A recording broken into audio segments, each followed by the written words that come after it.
questions about stated positions. The president claims victory after backing off on the civil rights bill, and Senator Kennedy promises to change his personal behavior.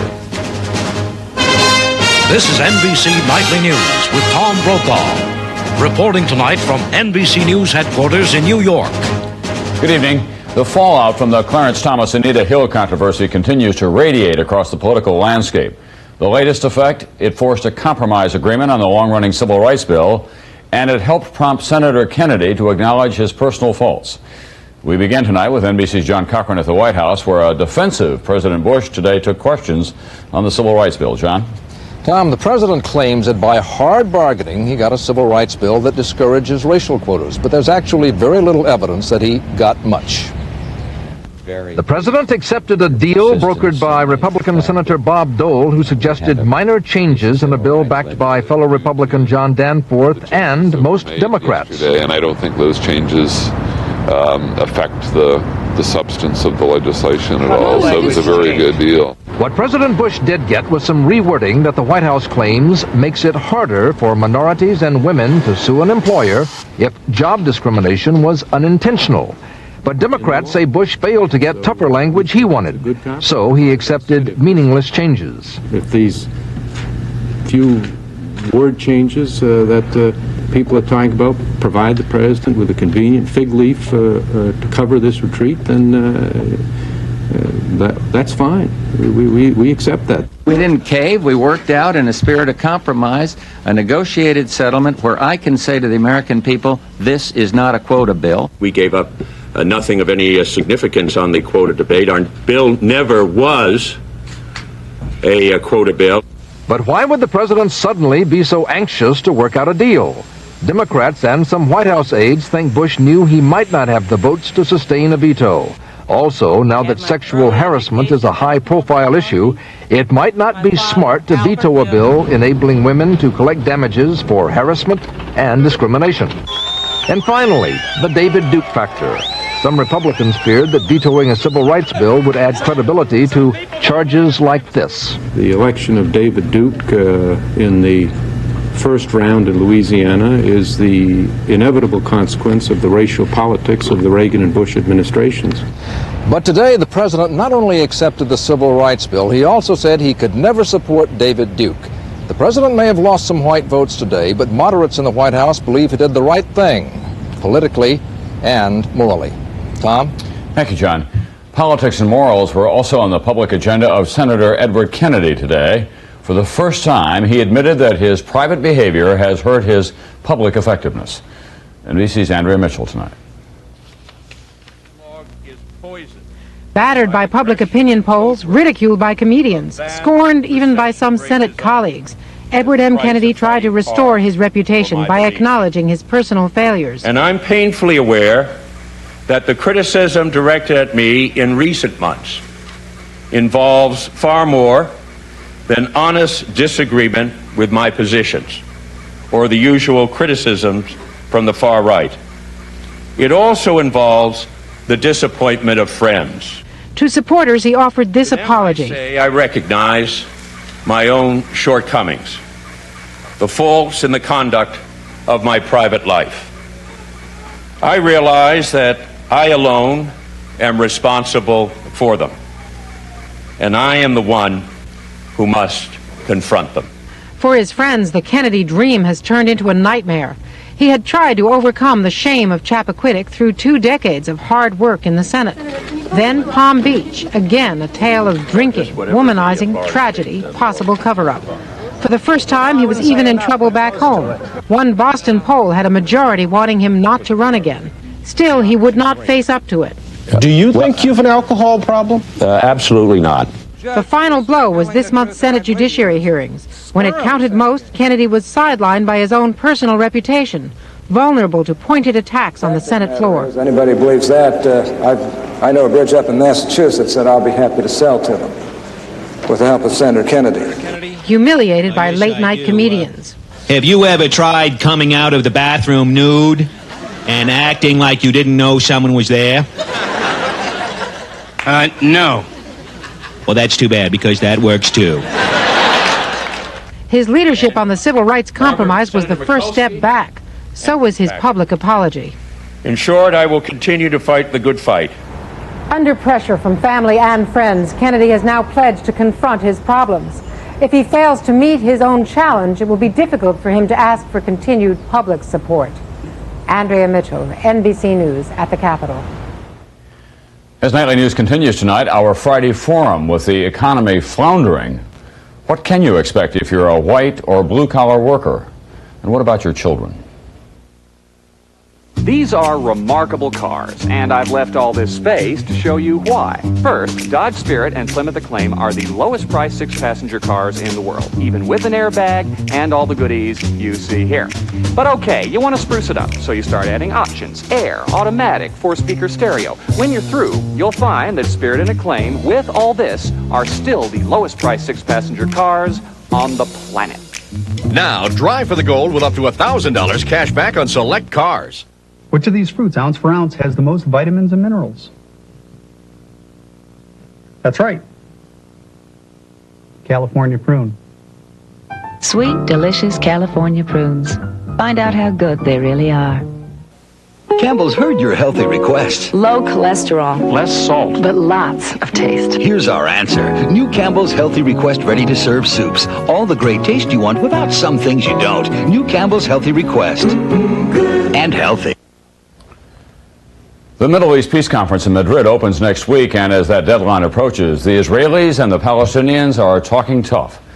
The wonder is that this conference is being held at all. NBC's John Dancy tonight. Despite all the hardline rhetoric, here is the fact that cannot be ignored. The Palestinian delegation is on its way to Madrid. Members of the Palestinian negotiating team crossed the bridge from the occupied West Bank into Jordan today. They are going to the conference. In Israel, Prime Minister Shamir, who has taken personal charge of the Israeli delegation, named a team made up of hardliners and senior officials. Meanwhile, the principal players were taking to the airwaves to give their spin to the issues. There was Zalman Shoval, the Israeli ambassador to Washington. We must find a way to live together in that area which two peoples claim. I mean, that's a historical fact. Yasser Arafat was saying Israel would be talking to the PLO when it meets the Palestinian delegation. PLO is not an organization. PLO is the identity of the Palestinian people. And every Palestinian, everywhere, is a member in the PLO.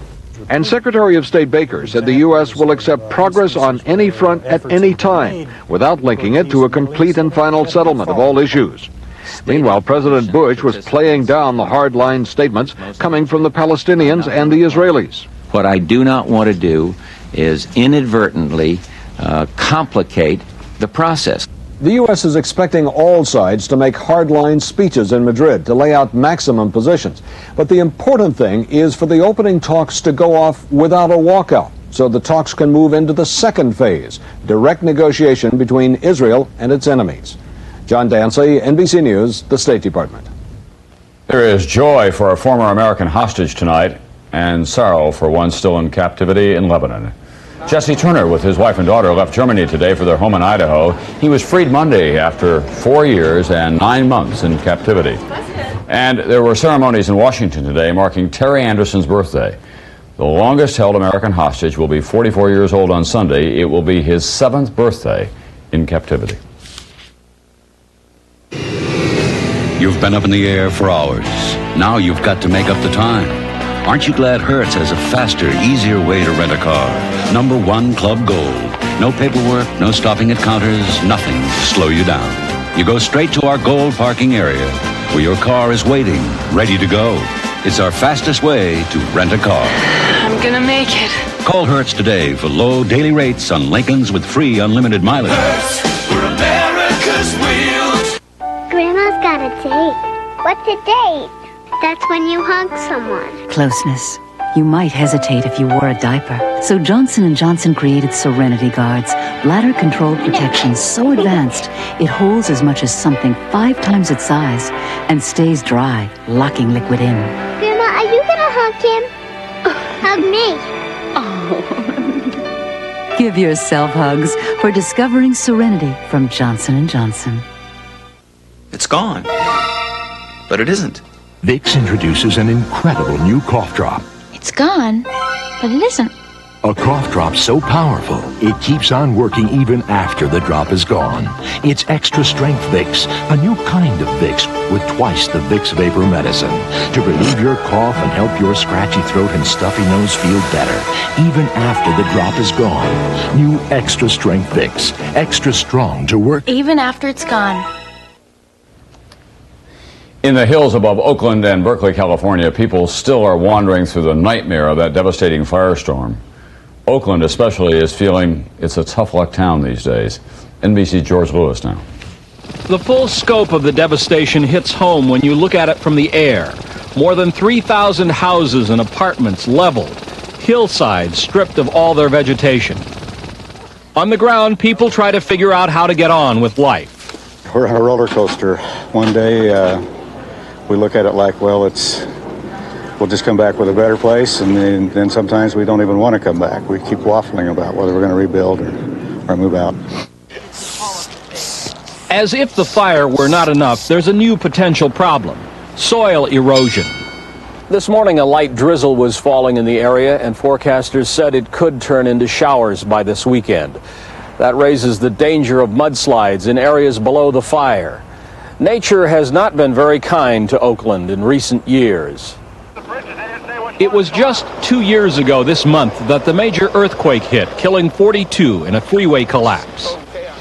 The city is still rebuilding from that disaster and now has to contend with the fire losses. Hi there. Councilwoman Marge Gibson Haskell, whose house was destroyed in the fire, predicts her city will come back. People here have an incredible amount of character and stamina and strength. I think there's a strong pioneer spirit from the 49ers still floating through this community. Don Bryant and his wife placed 2 pots of fresh flowers on their front porch, the only remaining part of their house. In a way, it's a shrine. It's our house, and that's what was left, and so celebrate it.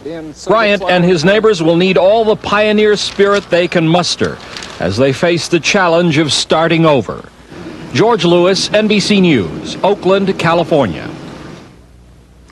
Another sort of challenge, paying for a college education these days. It's becoming especially a burden for the middle class.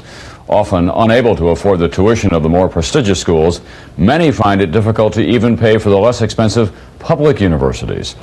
NBC's Lisa Myers tonight. When John Mills was accepted at Towson State University in Maryland, it was the proudest day of his parents' lives. It's the very first in either one of our families, and his mother and I will do whatever it takes. Whatever it takes turns out to be even more than John and Peggy Mills feared. They discovered that though they barely make ends meet on $50,000 a year, they're too rich to qualify for a penny of federal loans. What have I done? You know, I don't have $8,000 or $12,000 in the bank here. So Peggy worked day and night at 2 full-time jobs. They took out a private high-interest loan. That and son John's summer earnings will barely cover the $9,000 needed for his first year. In the last decade, middle-class families have been hit with a double whammy. College costs have soared 35%, 6 times more than family income. But federal grants and loans actually have declined. So many students are having to settle for less. Take Nashim Walele, who was accepted at prestigious Barnard College in New York City, but ended up commuting to Montclair State in New Jersey. The reason? She couldn't get enough financial help. The importance of a private school like Barnard was to help me to get into medical school in the future. I think we could be seeing 10 and 15 years down the road the loss of tremendous talent. The problem is so severe that one Democratic presidential candidate proposes a domestic GI bill. It means giving every young American the chance to borrow the money necessary to go to college and pay it back. But that takes money, something the federal government doesn't have. And it won't come in time to help the Mills family. They haven't a clue how they'll come up with all the money for next year. Lisa Myers, NBC News, Washington. On Wall Street, concerns about the economy pushed the Dow Industrials down in active trading. For the week, the Dow retreated more than 72 points. The financial report has been brought to you by Merrill Lynch. We're bullish on the future. As Nancy Walsh saves for her son's education, her savings and those of millions like her are invested in business. When business grows, our nation prospers and becomes more competitive in the world, which could open up a world of opportunities. And who will be there seeking out those opportunities for you and Nancy Walsh? Merrill Lynch. We're bullish on the future.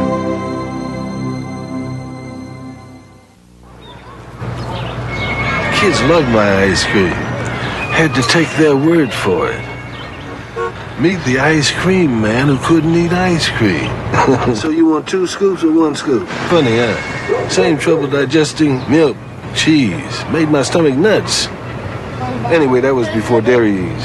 I just chew some tablets and eat what I want. That's opened up a whole new world for me. How's it taste? Good.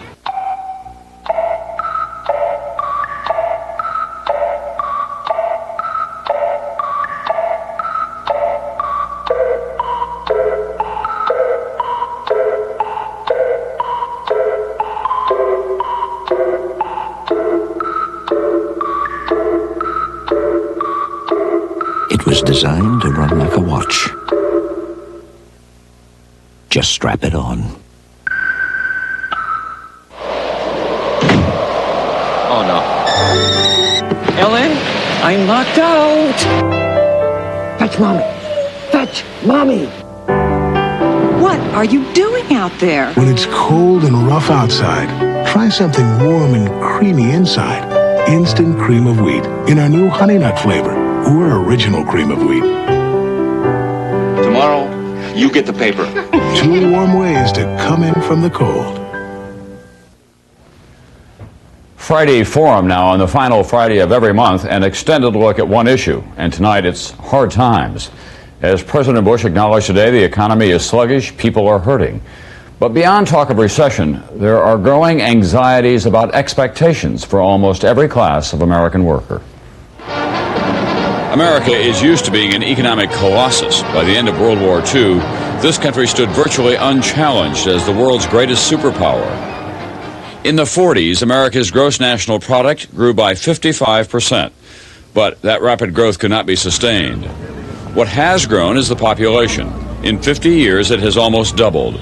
A bigger workforce, a bigger tax base, but also a much bigger demand on the country's resources. Also making big demands. The military budget. Since 1945, the country has spent more than $9 trillion on defense. Japan and Germany weren't rearming during that time. They were building powerhouse economies that now compete with our own. And Europe, which the United States helped rebuild after the war, Europe has formed an economic alliance that could become a true rival. America has lost manufacturing jobs overseas that have been replaced by jobs here in the information and service industries. And this country floated itself on a sea of red ink in the 1980s. Government deficits, corporate mergers and acquisitions, personal debt, all a financial drowning pool. To stay afloat, corporations have shed thousands upon thousands of workers. And in the new global economy, many of those jobs are gone for good. All of this leaves Americans anxious and uncertain about the future. It worries me, yeah, because it affects me as a taxpayer. It affects me as an American. It's pretty tight, no doubt about that. It's hard to see what's going to happen. We try to save here and there, but it's kind of tough these days. Very difficult to make money today, like our parents did. Things really, I think, are getting tougher. I know they're getting tougher. And joining us now is political economist Robert Reich of Harvard University. He's at our Boston affiliate, WBZ-TV. Professor Reich, just how bad off is the American economy at this time? Well, Tom, you really have to separate the recession from the long-term problems of the economy. The recession, like all business cycle phenomenon, we'll get out of it eventually, hopefully over the next year. But there's a long-term structural problem of the economy. That is, an awful lot of Americans, 3/5 of the workforce today, are earning less in inflation-adjusted terms than they earned in 1975. The top 20% of Americans are earning much more, but you see there's a kind of gap growing between the top and the bottom, depending upon how much skill you have, how much education you have. The global economy is rewarding people with skills. It's penalizing people without the skills. Well, what happens then to the blue-collar workers who make up such a big part of our American middle class? Well, you know, the old categories, blue collar, white collar, really are old categories that from 50 years ago, they don't make too much sense anymore. The factory worker, the blue collar factory worker, only about 17% of the workforce fits into that category. But anybody who is a routine worker, who is basically unskilled, who's doing the same thing over and over and over again, is in danger. And chances are those workers are going to be put into the local service economy. Retail, restaurant, hotel, maybe hospital orderlies, taxi.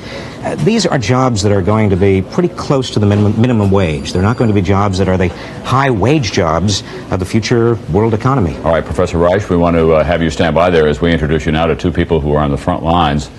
Marilyn Carper has worked 16 years for a pharmaceutical company, but she's being laid off next week, the result of a plant closing. And Paul DeLongpre was a manager for a furniture-making business. He's been out of work for 2 months now, and his severance runs out in January. Mr. DeLongpre, let's begin with you. You were a middle-level, white-collar manager. What's been the most surprising aspect of being out of work for you? Oh, I worked for a company for 10 years, a little family business that did very well for 10 years, had substantial growth, increased 20% a year. And 10 years ago, if you asked me when I was going to leave, I would have told you when I retired. And now, 10 years later, I'm out in the job market with lots of other people in the same position. And Marilyn Carper, let me ask you, the company that you work for has laid off a lot of people over the past year or so. Why were you surprised at the prospect of being laid off? Well, I just didn't think it would happen. We felt so secure with the way things were. We had just won the Excellent Award. They're very good. Their sales are high. It just, now when the economy is bad is when people buy over-the-counter drugs. We just did not anticipate it. Have you thought about retraining? We have thought of retraining, but at my age it is very difficult. I don't feel like I have the time to get back into that and waste that time. It just doesn't seem, I've been to the Workers Displacement Center. I don't find that there is anything there for someone my age. And Mr. DeLongpre, let me ask you as well. You heard Professor Reich just a moment ago say that white-collar workers are going to be all right. You do have a degree in industrial engineering. You graduated with honors. Do you accept his forecast with confidence? Well, if he was going on the interviews that I go on, that everybody who talks to me says, boy, it's tough now. Middle managers are being eliminated everywhere. I was told myself as a middle manager, I'm not going to have a job in 5 years. I don't think he'd feel the same way. I think the middle managers, with the participative style of management we're moving towards, are in real danger in our economy. What about that, Professor Reich? We see an awful lot of those folks. Well, Mr. DeLongpre is absolutely right about middle-level managers. The new corporation of the future essentially is pushing down responsibility to the lowest levels. There are fewer levels of management, and that means that even white-collar workers who are middle-level managers who have been in the job of controlling people below them are not going to have many responsibilities in the future. They will have to get retrained. Blue-collar workers, the old blue-collar workers, will also have to be retrained. Mrs. Carper is also very right. We in this society do not do a good job for our workers who are 40, 50 years old, who need retraining. Most other industrialized countries do have retraining programs, job relocation programs, all kinds of aids for people who are unemployed. We essentially let people out to pasture. Yeah, Mrs. Carper, let me ask you about your own children. You have been able to educate your children at the university level, haven't you? Yes, I have a son who is just about to complete elementary education. He has worked very hard, working part-time and going to school part-time, and it is just within his grasp. But with all the cuts now, the teacher jobs are fading. So when he completes this, is he going to be able to have a job? And this is the field that he is trained in. He's worked so hard to achieve this goal. It doesn't seem very real right now. Who do you blame for all of this? Well, I blame the government on a lot of it. I blame myself and the people for standing by and putting up with it. I think we need to all start working together. We need to face the facts that we have a problem and quit denying we have a problem. You know, I keep hearing that the unemployment goes up, goes down. We can't afford to pay workman's comp anymore because of the budget.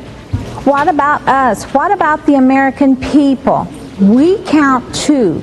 Mr. DeLongpre, let me ask you, what are you advising your children, or what are you thinking about for them now? They're, 7 and 10 at this time? What about their future?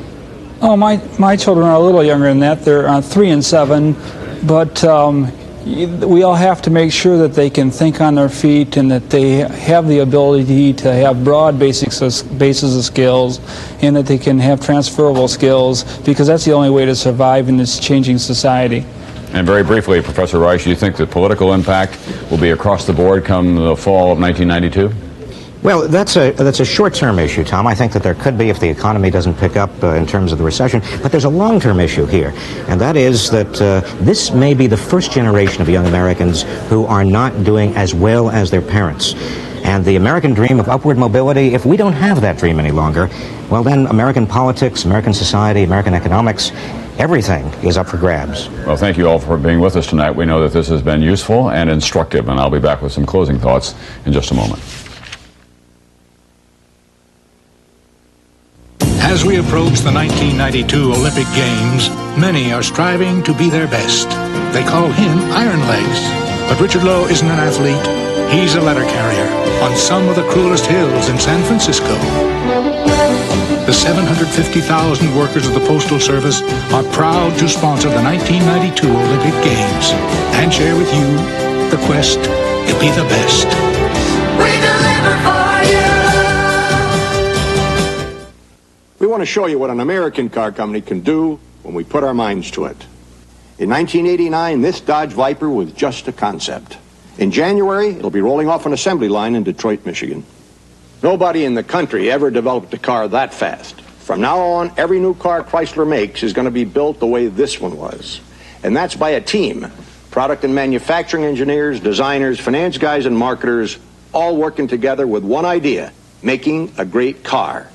And this is where they'll do it. Our new billion-dollar Chrysler Technology Center. We'll have 7,000 people here, designing, testing, hand-building prototypes. There's even a pilot factory to get it right before we produce a single car. We've been telling you about Chrysler advantages for some time now. We've changed this company to give you even higher quality cars, faster, and at lower cost. For those of us who forgot, it's called being competitive.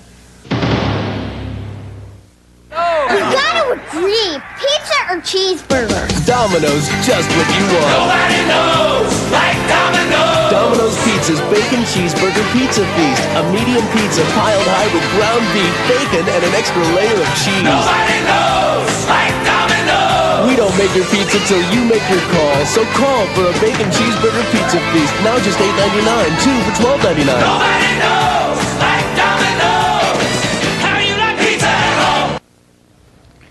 Picking up now on Professor Reich's point, whether this economy recovers in the short term or whether it takes longer, what we do know is that all of the old assumptions about the American dream, that the kids will do better than their parents, all of those assumptions are quickly being replaced by anxieties about who we are and where we're going at the end of what has been called the American century.